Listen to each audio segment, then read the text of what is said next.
వారిని స్వీకరించాల్సిందిగా ఆహ్వానిస్తున్నాం. తర్వాత PDAPMIP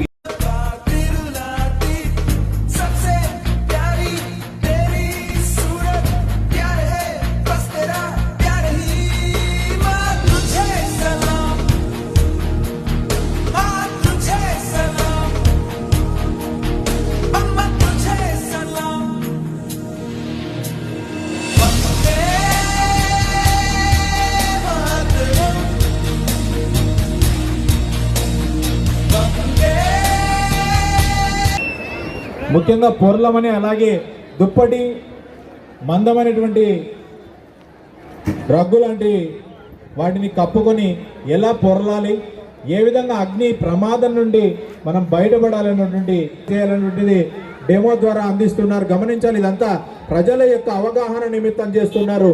మందమైనటువంటి వస్త్రాలను మరియు అగ్నిమాపక శాఖ వారు ఏ విధంగా చేస్తారు, మనం ఇళ్లలో ఎటువంటి జాగ్రత్తలు తీసుకోవాలనేటువంటిది మనం అందరూ కూడా అవేర్నెస్ కోసం చేస్తున్నారు. ప్రతి ఒక్కరు అవగాహన కల్పించుకోవాలి.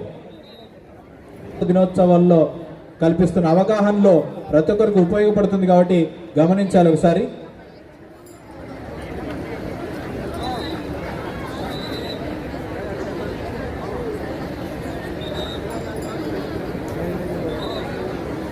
సిలిండర్ గ్యాస్ లీక్ అయిన సందర్భంలో మనకు ఆ విధంగా వచ్చినటువంటి మంటలను వెంటనే సిలిండర్ దగ్గర మెయిన్ ఆఫ్ చేయడం, తడిపినటువంటి బట్టను లేదంటే ఆక్సిజన్ సప్లై ఆగిపోయే విధంగా ఆ విధంగా చేస్తే వెంటనే ఆక్సిజన్ సప్లై ఆగితే వెంటనే ఫైర్ అనేది ఆగిపోతుంది, గమనించాలి. అలాగే ఇంకొక మెథడ్, సెకండ్ మెథడ్లో ఉపయోగించే జాతీయ భారత